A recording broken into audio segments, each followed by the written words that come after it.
within hours of Madeleine McCann's disappearance, perhaps the single most important piece of evidence for finding an abductor vanished. According to documented facts in the Portuguese investigation, the person responsible was her own mother, Kate McCann.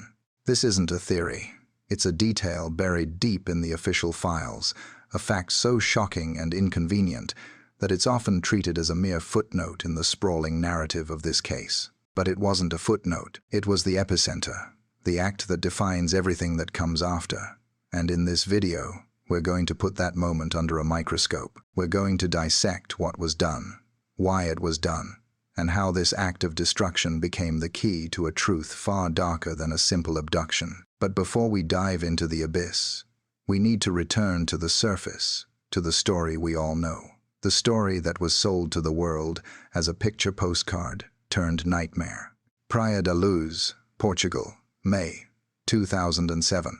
A paradise for British families, a haven of sun and tranquility. At the center of our stage, we have the McCanns, Jerry and Kate, two respected doctors, the very picture of success and stability. With them, their three young children, including the star of this tragedy, Madeleine, a 3-year-old girl with unmistakable eyes. They were part of a group of friends, the Tapas 7, and every night the ritual was the same. The children slept in the ground floor apartments, while the parents dined at a tapas restaurant about 50 meters away, close enough to feel safe, yet far enough for the unthinkable to happen. On the night of May 3rd, the routine shatters.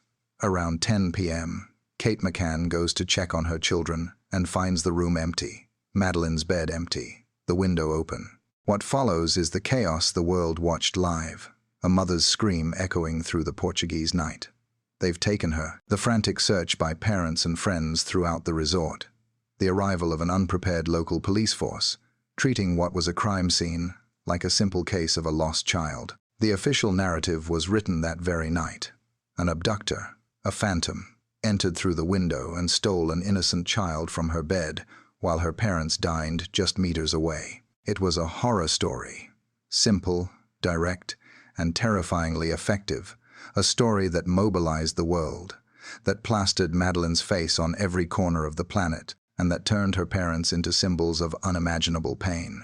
That's the story that went around the world. And speaking of the world, I'm curious, what time is it where you're watching? Leave a comment below. It's always fascinating to see how our community of investigators is spread across every corner of the globe, united in the search for truth, no matter the time zone. Now, let's go back to apartment 5 Amperes, because it's there, behind the curtain of the official narrative, that the real story begins. The story of an abductor who enters through the window is powerful. But what if it's a lie? What if the window wasn't the point of entry, but a piece of stagecraft? What if there was no abductor at all? What if the tragedy that happened in that apartment was far more intimate, far more domestic, and demanded not a desperate search, but a desperate cover-up? That is the thesis we are going to investigate thoroughly. That there was no abduction, but an accidental death inside the apartment, followed by a frantic plan to hide the body and create a false narrative. The promise I make to you is this. By the end of this video, you will understand that Kate McCann's washing of that crucial piece of evidence was not the random act of a mother in shock. It was a logical and necessary step in the sequence of a cover-up. We will connect the dots that the original investigation and the media refused to connect, showing how every strange action by the parents makes perfect sense when you stop looking for an abductor and start looking for a secret. But to prove this was a cover-up, we first need to demolish the story they told, and the demolition begins at the crime scene, a place with secrets that go far beyond a simple open window. Welcome back to apartment 5 Amperes. The official story left us with a clear image, an open window, a missing child, an abduction. Now, let's take that image and shatter it into 1,000 pieces, because when you look closely, the crime scene doesn't tell the story of a break-in. It screams that something is fundamentally wrong with the narrative. The first piece that doesn't fit is the window itself. They said the abductor entered and exited through it. But the forensic analysis, even the one done late and poorly, found not a single trace of a stranger, no fingerprints other than the family's, no clothing fibers, No stray hairs, no footprints outside in the flower bed just below. The window was opened from the inside, and the shutters were raised. For an abductor to do this without leaving a single trace, they would have to be a ghost.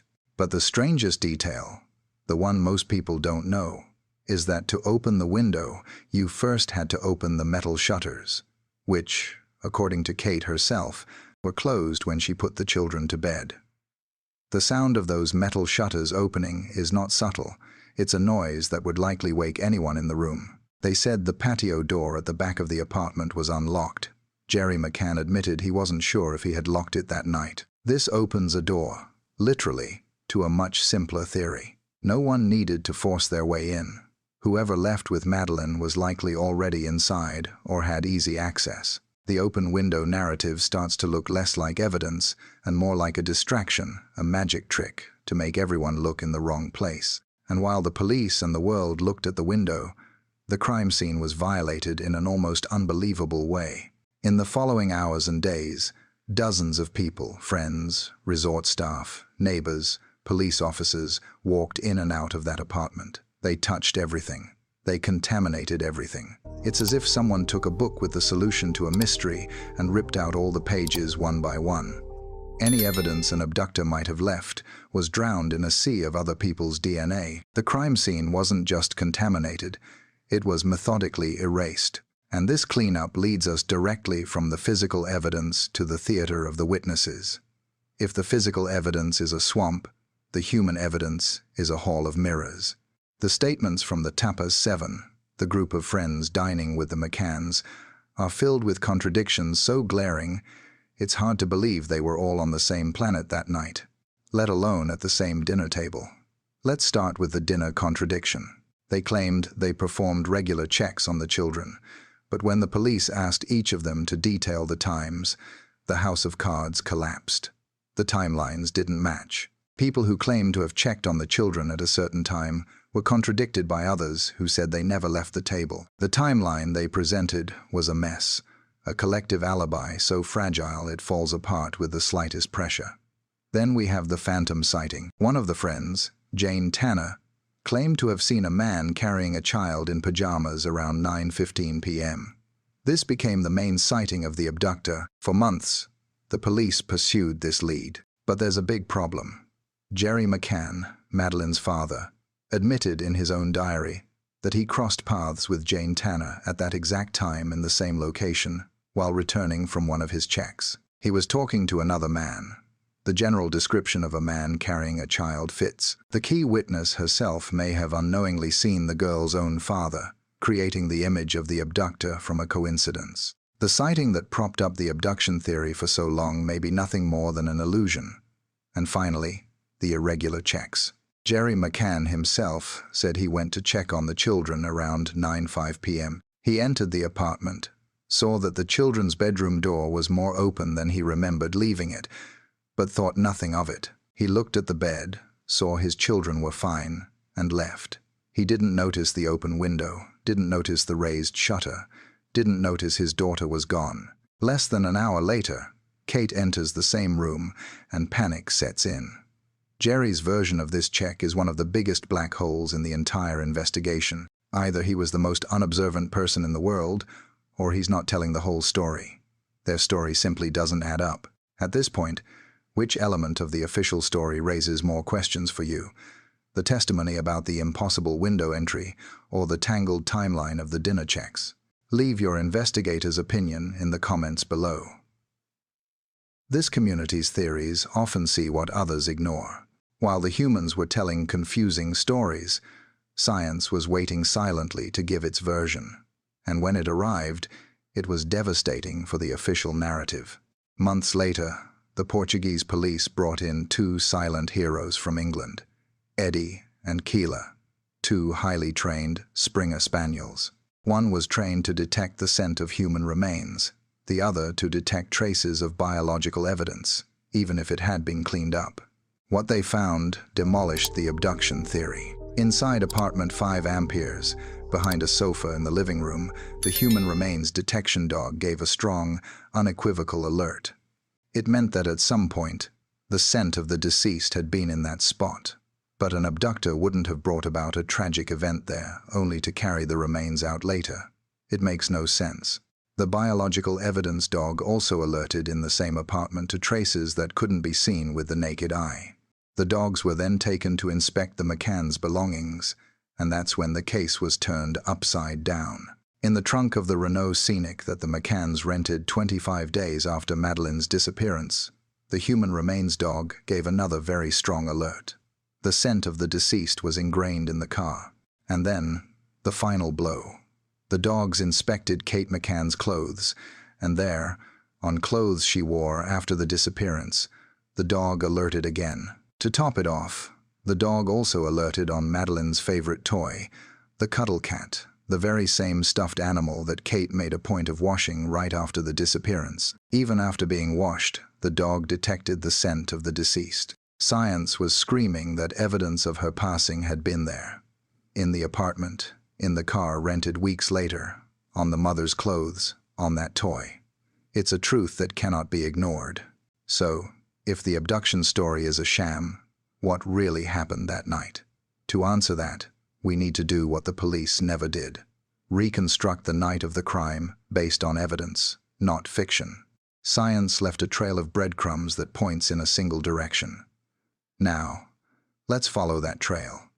Forget the story of the phantom abductor. Forget the window. The night of May 3rd, 2007 likely unfolded in a much more tragic and much more human way. The night begins, as they described, friends dining, children sleeping. But there's a crucial detail many ignore. According to reports, the McCanns sometimes administered mild sleep aids like antihistamines to help their children sleep. There's nothing inherently sinister about this. Many parents do it, but this practice introduces an element of risk, a slightly larger dose, an unexpected reaction. Our reconstruction begins around 9 p.m. Jerry McCann does his check. He enters the apartment, but contrary to what he said, he doesn't find everything fine. He finds a parent's worst nightmare. Madeleine is unresponsive, perhaps from an accidental overdose of a sedative, perhaps from a fall or a household accident no one heard. The exact cause becomes secondary to the fact itself. The girl has passed away. Panic sets in, but it's not the kind of panic that leads to a cry for help. It's a different kind of panic. The panic of two respected doctors, of a perfect family now facing ruin. Negligence would be exposed, their careers destroyed, their lives over. And in that moment of absolute terror, a terrible decision is made. Not to seek help, but to hide the truth. The plan begins to form. The first steps are to buy time and conceal what happened. In this reconstruction, Madeleine's remains are moved from the bedroom to somewhere out of sight within the apartment itself, perhaps a wardrobe, perhaps wrapped in a linen sheet. This detail is crucial, as it would explain why the specialized canine, Eddie, alerted inside the apartment, behind the sofa. Evidence of her passing had been there. Meanwhile, the public performance must go on. The dinner proceeds, and the friends' checks become the flimsy scaffolding for a collective, albeit confusing and contradictory, alibi. Every minute that passes is another minute for the story to solidify. Then, at 10 p.m., Kate executes the second part of the plan. She goes to the room and discovers the disappearance. The cry, "They've taken her," is a twisted truth. She has been taken from them, but by a tragic turn of fate, not a stranger. It's the performance that launches the abduction narrative. The window is opened from the inside, the shutter raised, setting the stage for the drama. The ensuing chaos is the perfect smokescreen. While everyone is outside, frantically searching for a living child, no one thinks to look for evidence of a tragedy inside. In the following hours and days, the desperate concealment continues. The remains need to be moved to a final location, and this is where the Renault Scenic, rented 25 days later, comes into play. The vehicle becomes the next necessary tool in this desperate plan. The evidence of the tragedy, perhaps stored in a suitcase or another container, is finally transported to its final resting place. This is why the specialized canines alerted so strongly in the trunk of that car. The scent of the deceased traveled with them. This brings us to the psychology behind the mask. Why do all this? The answer is fear. Not fear of an abductor, but fear of exposure. For people whose entire identities are built on an image of competence and perfection, two doctors at the top of their careers admitting to such a catastrophic failure is a kind of psychological death. The cover-up, in this view, is not born of malice, but of a powerful self-preservation instinct taken to the extreme. It's what psychologists call commitment bias. Once the first lie is told, every next lie becomes easier, almost necessary, to protect the first one. The initial plan of, let's just say she disappeared, escalates into a complex web of deceit involving global media, celebrities, and even governments. They are no longer just hiding what happened, they are protecting a lie that has become bigger than them. At this point in our analysis, does this reconstruction of events seem more plausible than the story of a phantom abductor? Does the psychology of fear and self-preservation better explain their actions than the pain of grief? Tell me in the comments if the pieces are starting to fit for you, because the evidence I'm about to show you isn't just a theory. The definitive proof, the smoking gun in this case, isn't the canine alerts, as compelling as they are. It's a tiny, microscopic piece of evidence that forensic science uncovered, and that the McCann's defense has never been able to convincingly explain away. In the trunk of the Renault Scenic, forensic experts collected several hair samples. Most were from the family, which was to be expected. But one sample was different. It was a hair that, according to mitochondrial DNA analysis, was potentially Madeleine's. But the most shocking thing wasn't just the potential match. It was the hair's condition. The British laboratory that analyzed it, the FSS, described the hair as exhibiting signs of post-mortem decomposition. More specifically, they found evidence that the hair had detached from a body after it had passed. But the most damning part is this. The lab found a complete absence of a root. Hairs that fall naturally from a living person almost always have a root, or hair bulb. The total absence of one is a hallmark of hair that comes from a body after it is no longer living. To seal the argument, this hair sample was found along with bodily fluids that the specialized canines identified as originating from human remains. You have the scent of the deceased, fluids from a body, and a hair that science says fell from a body that was no longer living, all of this in the trunk of a car rented weeks after the disappearance. This evidence makes the abduction story virtually impossible.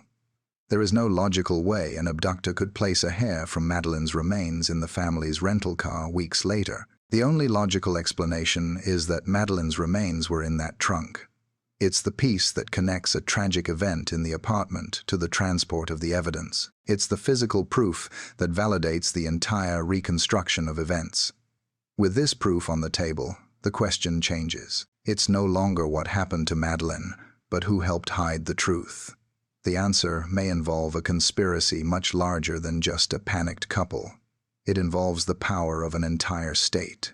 We had the science, we had the contradictions. We had a trail that led directly to an uncomfortable conclusion. The Portuguese police, led by Detective Gonçalo Amaral, reached this same conclusion. In September 2007, they named Kate and Jerry McCann as arguidos, the equivalent of formal suspects. The case seemed to be heading towards a resolution. But then, the truth collided with an obstacle far more formidable than a couple of doctors: the system itself. From the moment the McCanns were named suspects, a public relations and political pressure machine, funded by millions in donations, kicked into high gear. The British government, under then Prime Minister Gordon Brown, began to exert unprecedented diplomatic pressure on Portugal. The case ceased to be a criminal investigation and became an international incident. As a result of this pressure, the Portuguese investigation began to be sabotaged from within and without. Lines of inquiry focusing on the parents were discouraged. The British media, in particular, launched a fierce campaign to portray the McCanns as innocent victims and the Portuguese police as cruel and incompetent. The abductor narrative was reinforced with full force, drowning out any voice that dared to question it. And because the evidence from the canines and DNA was too strong to be ignored, the strategy shifted to discrediting the science itself. Lawyers and experts hired by the McCanns began to attack the credibility of the dogs, saying they were unreliable. They attacked the forensic lab, questioning the DNA results. The goal was clear. If you can't refute the evidence, destroy the reputation of those who found it. And it worked. The price of truth was paid by those who dared to seek it. The primary face of this injustice is Detective Gonzalo Amaral himself. He was the man who led the investigation, who followed the evidence to its logical conclusion, and who had the courage to name the McCanns as suspects. His reward? He was removed from the case, forced into early retirement, and when he wrote a book, Maddie, The Truth of the Lie, detailing his investigation, he was sued by the McCanns, silenced by injunctions, and had his reputation destroyed. He became the scapegoat, the symbol of what happens when you challenge people with power and influence. The system's message was clear and brutal. Dare to touch the protected ones, and we will destroy you. He wasn't the only victim. Other police officers who shared his suspicions were marginalized. Witnesses who provided accounts that contradicted the official narrative were ignored or ridiculed. The truth was sacrificed to protect an image, a diplomatic relationship, and the interests of powerful people. It's infuriating, it's frustrating, and that's why this channel exists. If you believe these stories of cover-ups need to be told, that the truth cannot be buried by power and money, then join this mission. Subscribe to the channel and turn on notifications. Every subscription is a vote of confidence and a sign that we are not alone in this search. In the end, the system won. In July 2008, Portugal's Attorney General archived the case. Kate and Jerry McCann were cleared of their arguido status. The evidence from the dogs, the DNA, the contradictions, everything was swept under the rug. Officially, there was not enough evidence to charge anyone. But we know the truth. It wasn't for a lack of evidence, but for a lack of will. The cover-up theory is not just a theory. It is the only narrative that makes all the pieces fit. It explains the contaminated crime scene, the conflicting testimonies, the reaction to the specialized canines, and most importantly, the physical evidence found in the car. The Madeleine McCann case is not a mystery. It is a tragedy covered up by an injustice. Official justice was never served, not because the puzzle was impossible to solve, but because the people in power decided they didn't like the picture it formed. And so the world was left with the most convenient version, not the truest one. The anger we feel is not for an unsolved mystery, but for a truth that was deliberately buried. The system won. Justice was buried. But in the midst of all this darkness, one final, most personal question remains. What does this terrible story teach us about our own world? And what do we do with this inconvenient truth? We learn that sometimes the monster isn't a stranger in the dark, but the fear that lives inside ordinary people. My final conviction, after analyzing every piece of this puzzle, is that Madeleine McCann passed away in that apartment, and what followed was not a search for a child, but a campaign to bury a truth. What haunts me is not just the initial tragedy, but the calculated coldness of the cover-up, the human capacity, in the name of self-preservation, to sacrifice a child's dignity, erase her story, and manipulate the entire world. This story is not about a mystery. It's about the anatomy of a lie that was protected by money, power, and our own willingness to believe in a simpler story. And now, after going through all of this together, I need to know what this story has awakened in you. Use the comments below not to debate, but to bear witness. Testify to your outrage. Leave a word, a sentence that shows we have not forgotten and we do not accept the silence. I will read every comment, because in a world that wants us to be quiet, our collective voice is the only weapon we have. And this fight against silence doesn't end here. The same dynamics of power and secrets we saw in Portugal are repeated in an infamous case in the United States. In our next documentary, we will investigate how the wealth and influence of the Ramsey family may have buried the truth along with their 6-year-old daughter, JonBenet. To continue on this mission with me, subscribe and turn on notifications. The search for truth cannot stop. Until next time, remember, the truth doesn't need you to believe in it. It only needs you not to forget.